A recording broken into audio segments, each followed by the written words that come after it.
Welcome to an all-new episode of Work in Progress with John Lane and Will Barfield. This podcast explores leadership traits under stress with a special guest each week.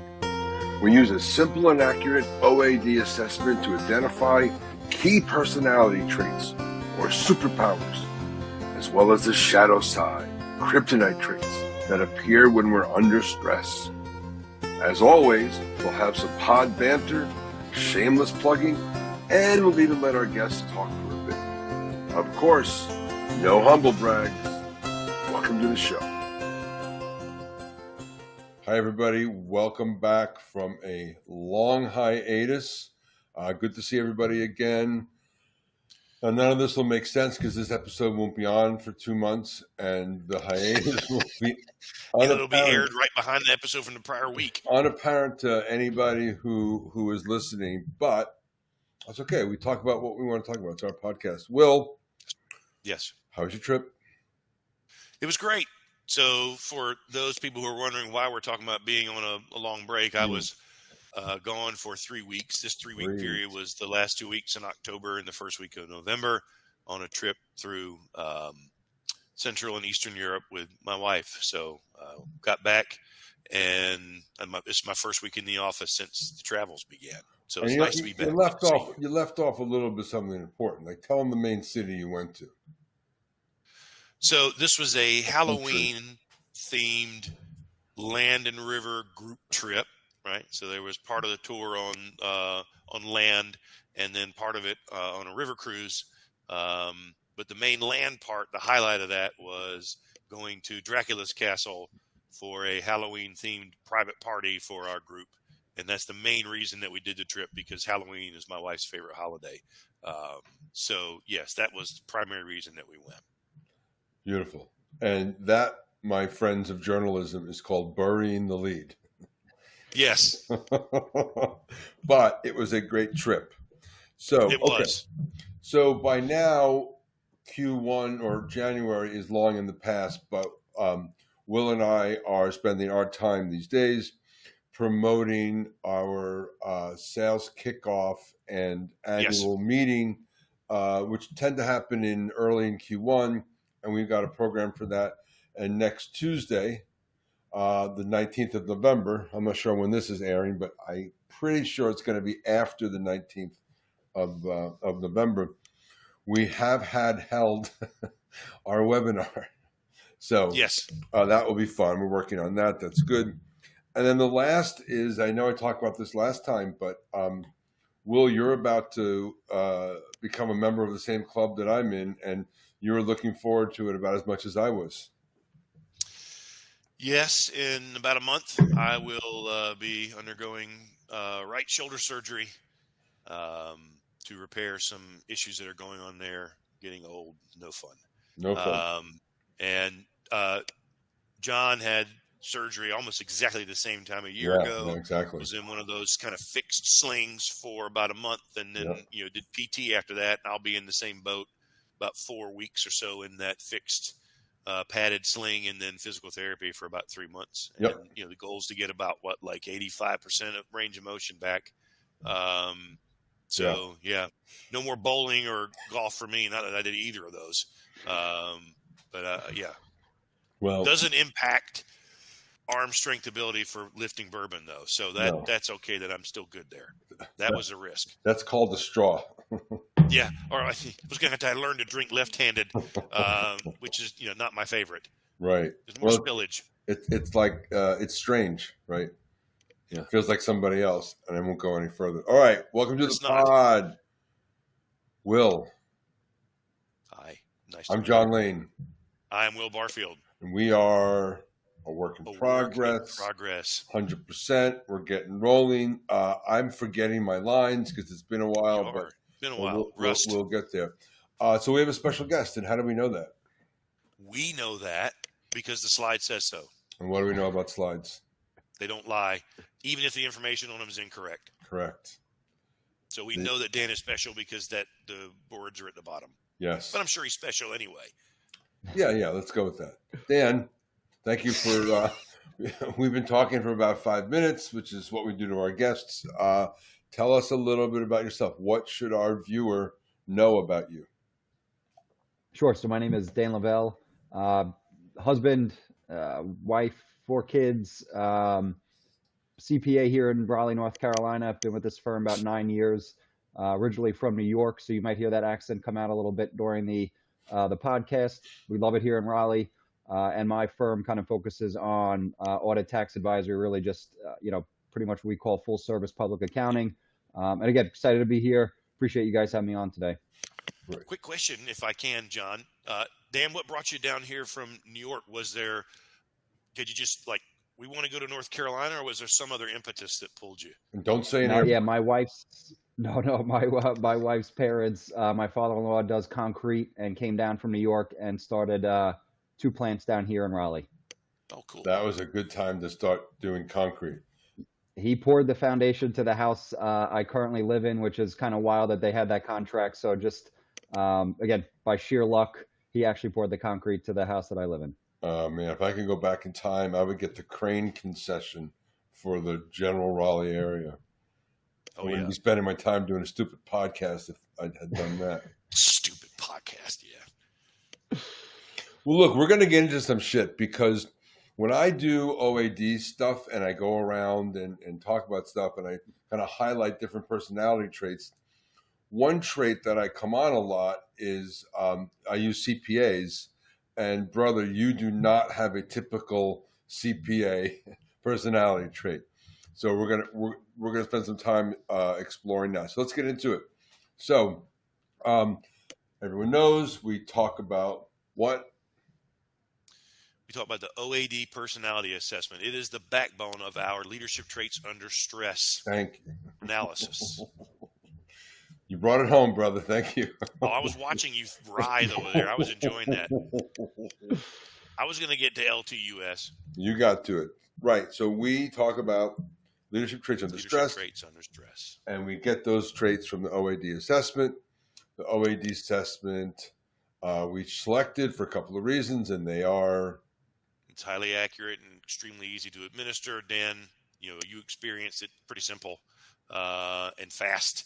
Eliminates social desirability distortions, so it's not less than, greater than, or A, B, C, D, and it's built to the standards of leading international psychology institutions and rating agencies, so that you can trust the data. It is scientifically valid. What Will is saying is trust us, please. Even if we don't seem trustworthy. Agreed. So then we take the OAD assessment and we put it in the context of the leadership style matrix. Look how I cut myself off. No, Will, quality is important for me, so I got to fix this. There we go. Oh. Yeah, yes. So now our audience knows what the hell we're talking about. Okay. Slipshod Productions. Slipshod Production. We have to get a new producer. That was garbage. So leadership style matrix, it's a quadrant structure. We have generalists and specialists. We have socially oriented and technically oriented.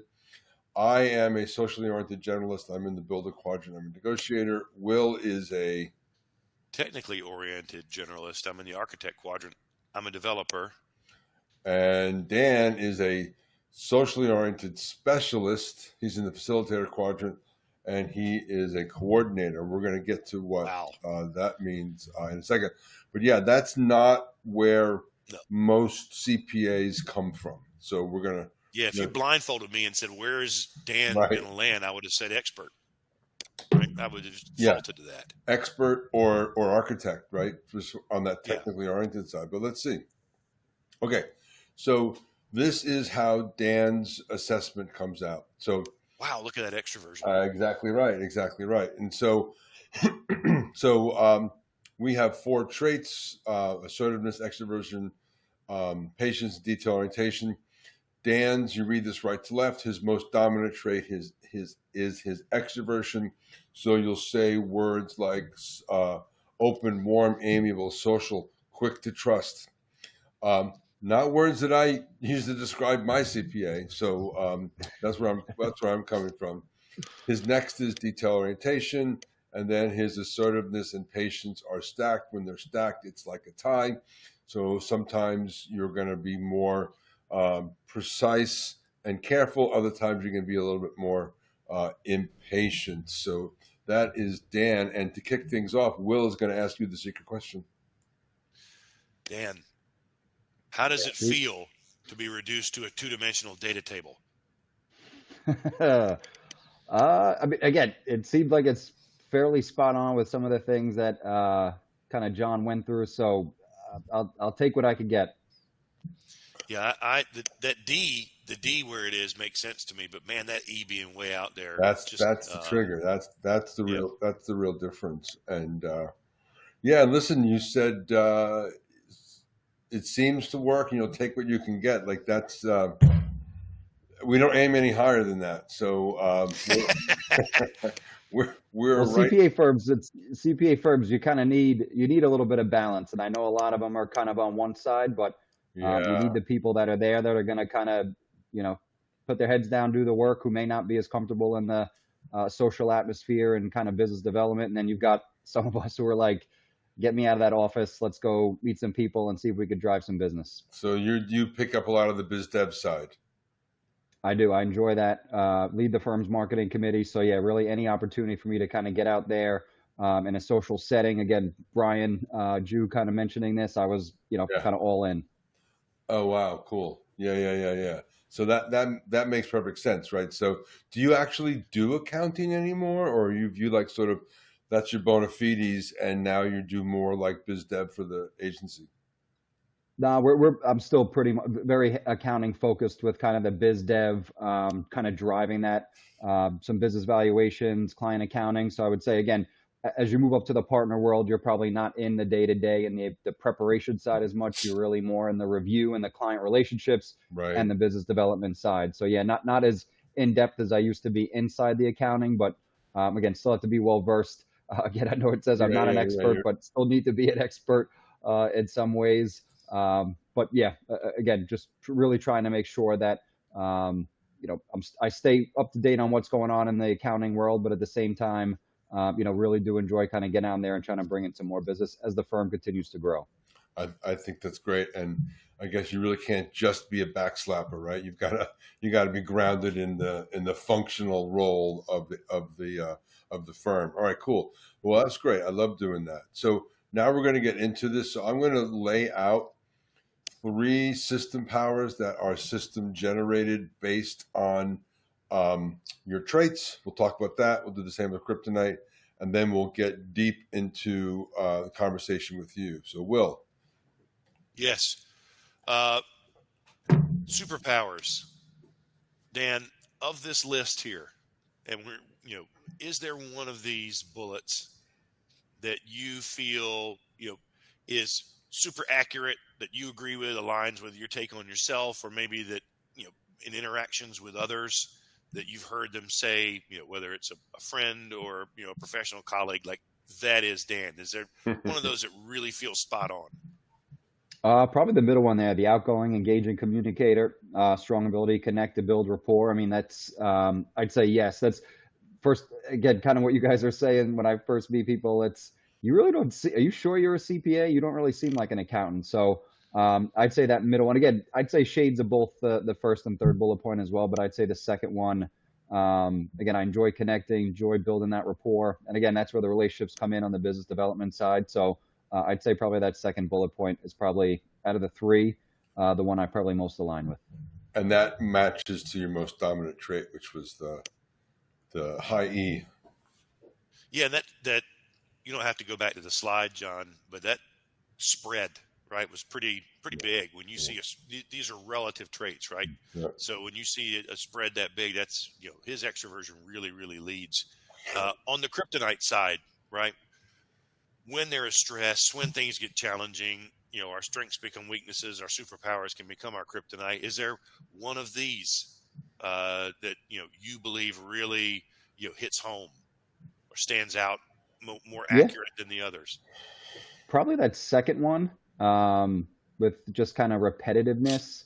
So again, I started my career in public accounting, one of the big accounting firms, left for 4 years, went to what's called the private side of accounting, where you're kind of doing the same thing every month. And it's, on the third day of the month, we close this set of books. And on the fifth day of the month, we close.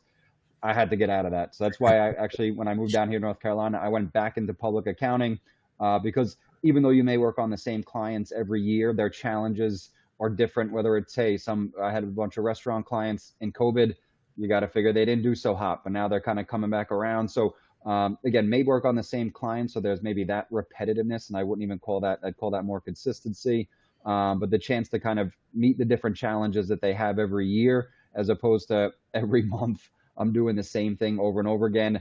I couldn't get out of private accounting fast enough. Oh, good. So you went through this analysis with us. You took the assessment, did some prep work with John. We've looked at the superpowers and kryptonite slide, talked about your career.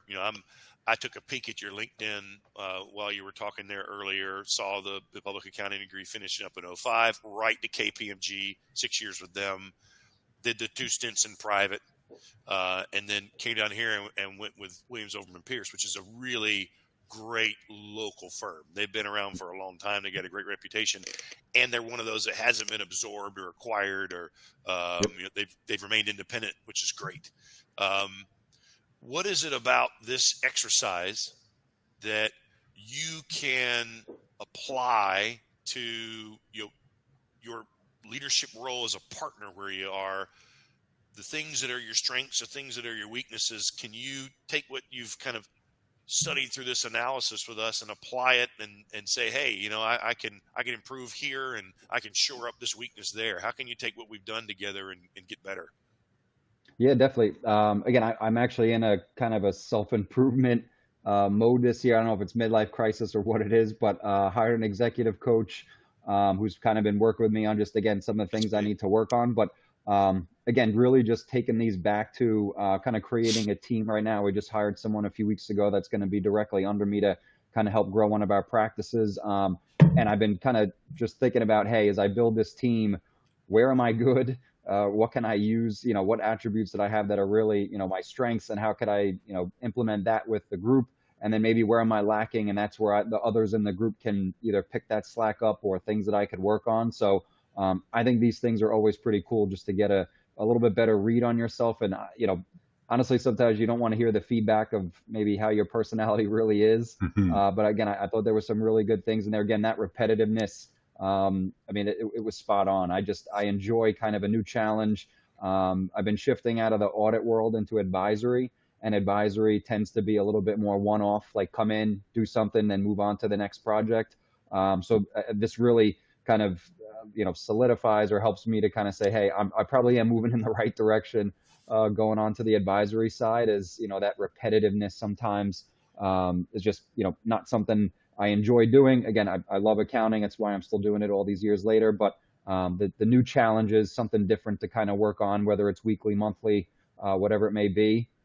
So again, I think some of the things that kicked out of this survey definitely tell me I'm probably going in the right path towards the advisory side. You're definitely moving towards your strength, right? And that advisory side there's a lot of things are new. You have to have a rapport with people to, like, you come in with a big grouchy face, like, who. It's hard to be an advisor, right? I mean, you want, anyway, I think you are going in that right direction. I'm going to ask you a question. You're probably going to say no, but so forgive me if I am, but did you share your assessment with your coach? Not yet, no. I think it'd be great. We actually meet Tuesday. We meet Tuesday. So he's got some things on the agenda. Now, I've taken also a DISC assessment. So I've got another one that I kind of plan on sharing with him as well, just because, again, I obviously tell him certain things, but I think certain data that isn't coming from me, that, you guys talked about earlier, is kind of backed by science, would be beneficial for him to kind of take a read through and, I don't say help me work through it, but obviously take a look at it and see if there's ways that I can, improve, since, like I said earlier, I'm in the self-improvement mode at the moment. That's great. Yeah. And our assessment is made for, to identify work work traits. We're purpose built for that. Go ahead, Will.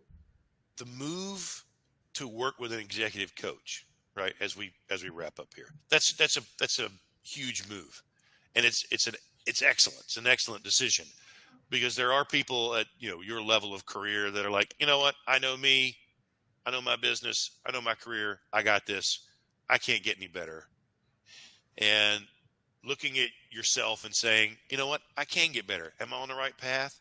And choosing to work with an executive coach and doing some self-analysis. I mean, that's really why this podcast was created. Right. Is talking to leaders who are willing to look at themselves and examine their strengths and weaknesses and continuously improve, but also come into a live conversation situation and share those learnings with others and say, I'm willing to look at myself and say, I'm strong here, I'm weak here, and here's where I need to improve. So kudos to you for the fact that you're sharing this data and feedback with your executive coach and continuously trying to get better. Thank you for incorporating us into that. Yeah. No, thank you guys. Yeah. Thanks for giving another, again, I just, the more information he has to really be able to assess kind of who I am, my strengths, my weaknesses, things to work on. Again, it could only help. Good. Well, we love hearing that. Our podcast last week, Molly Glasgow kind of talked about, she went through a transition from corporate to being like a luxury travel agent, right? And she uses what she learned from us regularly. So that makes us feel good. All right, Dan, we're coming to the end. Who's next? It's gonna be you don't have to think of it. I'd have to get back to you. Again, I'm sure I could identify somebody, but this is recorded once. What did I tell you in the green room, though, if you didn't come up with someone? We're going to make fun of you. That's all right. I'll take it. Will, make fun of him. Oh, yeah. Turn to him and make fun of him. Yeah. No, we're cool. We appreciate it. Seriously. We just cut this segment out. No, I'm not. I don't work that hard. This goes out raw dog, baby. So the moose horns there, or whatever they are. That's gonna antlers. That's gonna be our thumbnail for the YouTube channel. Nice. Dan, we waited a while. We appreciate it. We're gonna wrap up. We're gonna say goodbye. First, we're gonna say that I'm John Lane.